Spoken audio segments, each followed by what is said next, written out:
Okay, hi. Okay, hi. Long time no see.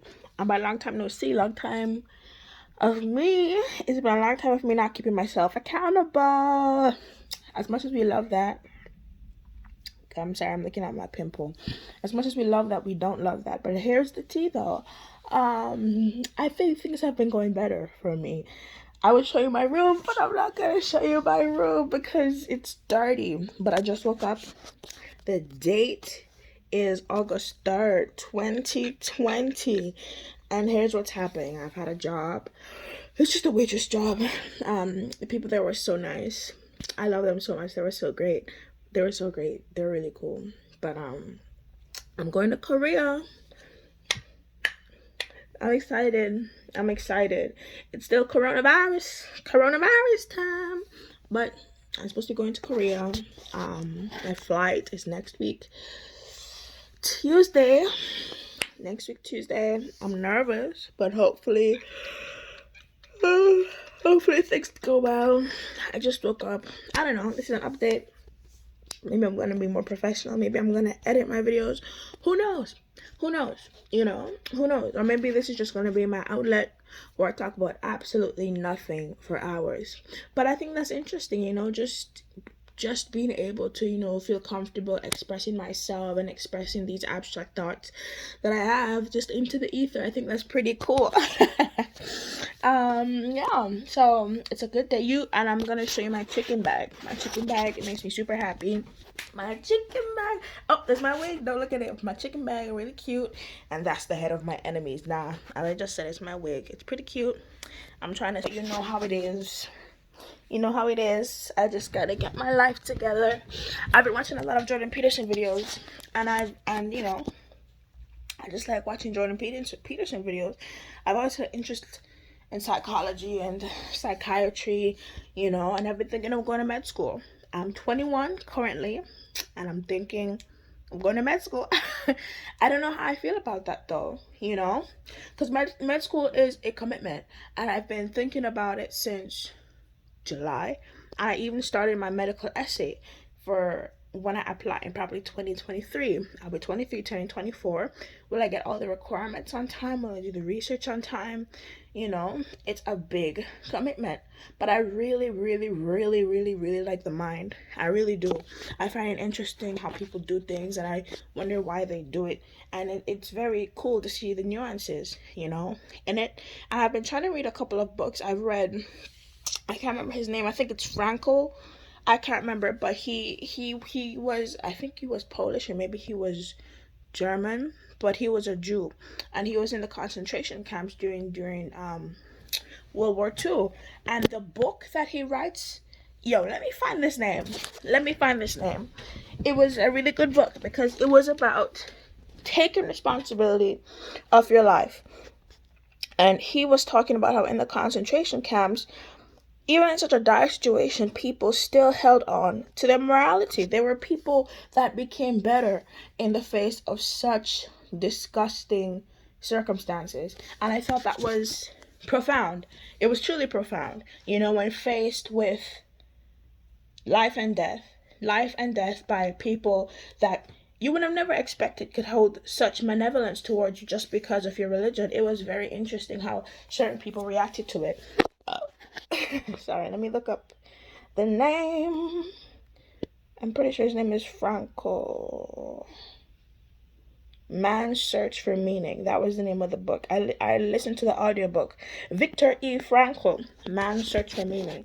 The audiobook is on YouTube, and I listened to it at 2 times speed, and I really liked it. And he was also a psychiatrist, and he was very useful in the camps in terms of helping people, but he himself was under great duress and great stress, because can you imagine? Oh, it was so sad because he just got married. Just got a wife, and that was when, he was put into the concentration camps, and he had no clue if his wife was okay. He had no clue if his wife was put into the concentration camp. And at that time, they had no kids as yet. So imagine this. You finally meet the love of your life, and you finally get to this point where you're truly, truly happy with them. And then boom! thrown into the concentration camp. That was what happened. But he found a liberation in there in relation to his loved one, you know. It was so sad. He got to a point where he would find himself talking to her as if she was there with him.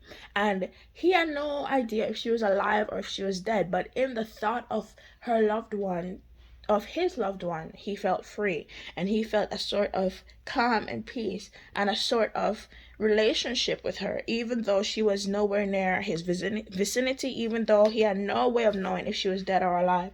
And I think he said that's why man's greatest strength is his love, you know. And I thought that was really beautiful, but it was crazy, you know. It was crazy. And then he was talking about, you know, with a why man can withstand anyhow. It was so cool. It was a really good, really good book. It was a really good book. I could go on about it for hours, but I feel like my parents are home, so I don't want to be crazy just talking to the camera. But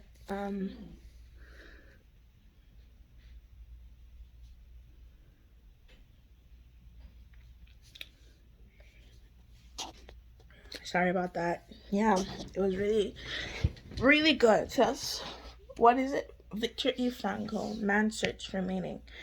And I paid for one of Jordan Peterson's personality tests. I mean, I already knew, you know, I know who I am, and it really brought some things to light. You know, I would read it too, but I'm not going to, because am I ashamed of it? Maybe I am. Maybe I am. But not really, because it's true. I'm high in withdrawal. I'm in the 94th percentile, I think. I'm low in conscientiousness. I'm in the 0th percentile in terms of conscientiousness. Means I'm not that orderly. I'm not that, you know. I'm not that person that, you know, values achievement, and achievement to the sense of, you know, reward and things. And I think that makes sense for me, because I believe people can find value in their life through any means, you know, not necessarily just through academic means. I believe that everyone has a path for them, and even if the path is as bumpy and rocky as it may be, I believe that, you know, people will find where they're supposed to go. But it's sad because not everyone finds where they're supposed to go, and that is a truth. That is the truth, that there are some people that go through life, whether life gave them the worst hand there ever was or the best hand there ever will be. Some people go through life and they don't find why they're here. And I don't want it to be a case where for me, decide that money is why I'm here. I'm here to make money, because at the end of the day, they could bury it with me, but who knows? It can't really go with me. Can it? It can't go back with me to where I came from. So I want to make a difference. I want to do my best. I'm heading to Korea. This next Tuesday, and they have a volunteering thing at a clinic, so I'll be able to help out at the clinic they have there. It might be good for my experiences in med school. I don't know where the road is going, but I feel excited. I feel excited, and I went, and here's how things really go full circle, and you never know where life will take you, and maybe this is the luck of the draw, who really knows. But I went to a Chinese program in Washington, at the Washington University in St. Louis. I was doing a Chinese program there for the summer. I'm from Jamaica, born and raised, came here in 2018. I knew nothing about the good schools in America. Truly, I only know about Harvard, Yale, Princeton. Really and truly, those are really the only schools I know about. I don't really know much about American colleges. So I just saw this cute little poster at Miami University. That's the school I go to. And I just saw, okay, they have this Chinese program. And I wasn't really looking at the place, but it happened to be at Washington University in St. Louis. And I love that school. I love that school. I love the town. It has so much history, of course.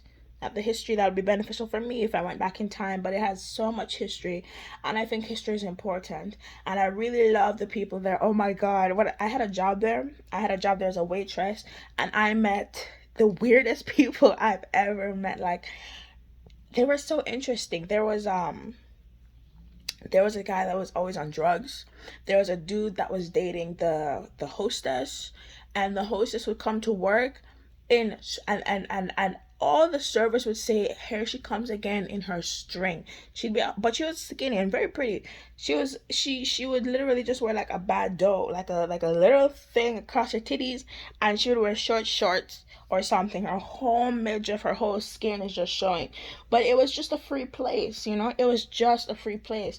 And there was this I think he was Mexican, but he was a sushi chef, and he didn't have his papers, so he would always ask me to marry him. But little did he know that I wasn't even like a citizen. I have a green card. It was such a fun time. I really like Washington University in St. Louis, but apparently it's like an Ivy. It's a very academically rigorous school, you know. It's a very rigorous school, but I'm really thinking, if I work hard and if I do what I have to get done, and if I really try to find the reason that I'm here, and I find it, and well, I think I read this thing that says once you start, you can't look for it, it will come. So I'm just trying to do what I think I should be doing, because truth be told, maybe I should have not gone to Korea. Maybe I should have stayed in America and done, my prerequisites. But I know for a fact beyond reasonable doubt that I need to go to Korea. I don't know why. I've been interested in it since I was 12, or maybe, yeah, I think 12, 13. And I've been learning the language ever since. And I don't know why at 12, 13, truly. Because, okay, maybe I'd start something at 12, 13, but I wouldn't keep with it as I have. So I just have been studying Korean this whole time, and I really feel like I need to go to Korea. And it just so happens that this place that I'm going to has a clinic, and who knows, I'm really thinking of becoming a doctor. I really am. And it's going to be 7 years of my life, but the truth is, 7 years of my life are going to pass me by anyways. They're going to go by anyways, and I need to do something that I know I will be happy to do.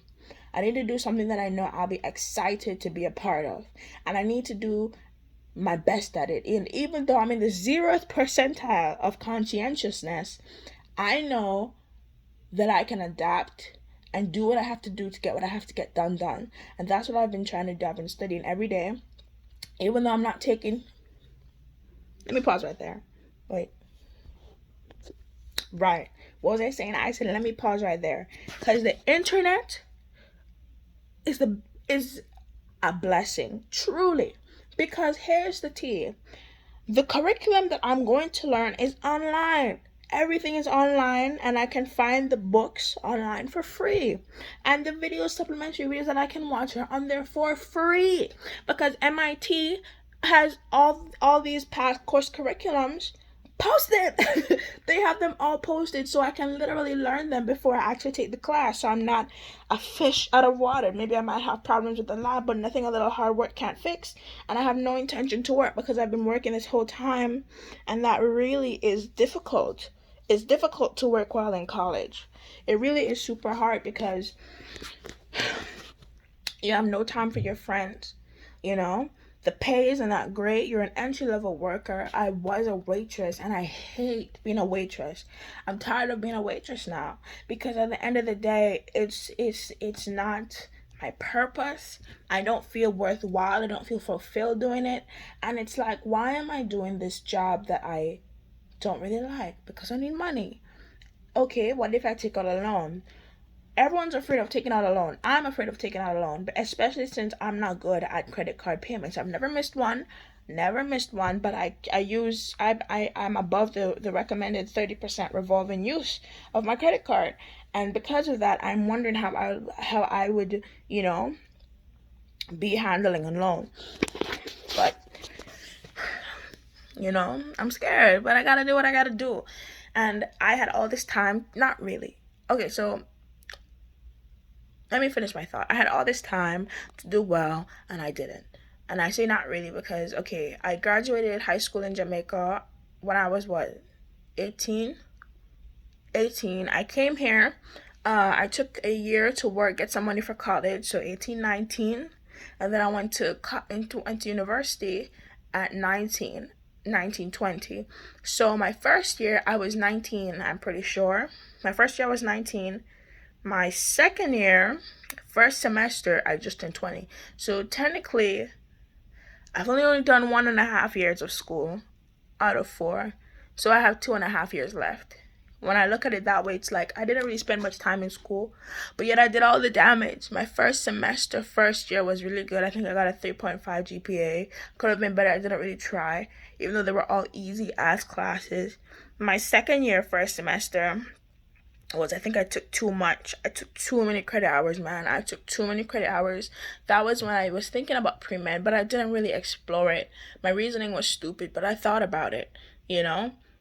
And then my second year, first semester, I don't know. I was a mess. I was working too much. I was going to die. It was too much. And then I was supposed to go to Korea my second semester, second year. Corona happened, and it is what it is. It is what it is. Things happen. Life happens, and it is what it is. So I couldn't go. I couldn't take any classes at my university either, and it is what it is. And so here I am, supposed to be a third year, but technically I'm a second year, second semester. I'm going to be abroad for a semester or maybe a year. I have no idea. Come back, what's supposed to be my fourth year is technically going to be the second semester of my second year. I don't think it's a waste at all. A year abroad in a foreign country while doing clinical volunteering, I think that's a super useful experience. Absolutely. And I need to do my best, so I'm excited. Who knows how things go, Anyways, that's an update, period. I'm gonna do vlogs when I'm in Korea. I don't know, I'm watching them. Make memories. I'm excited. Maybe I won't be looking like a mess next time. Anyways, see ya. I got a doctor's appointment. Maybe I'll talk to you guys about that tomorrow. Okay? I love you. I love me, period. Bye.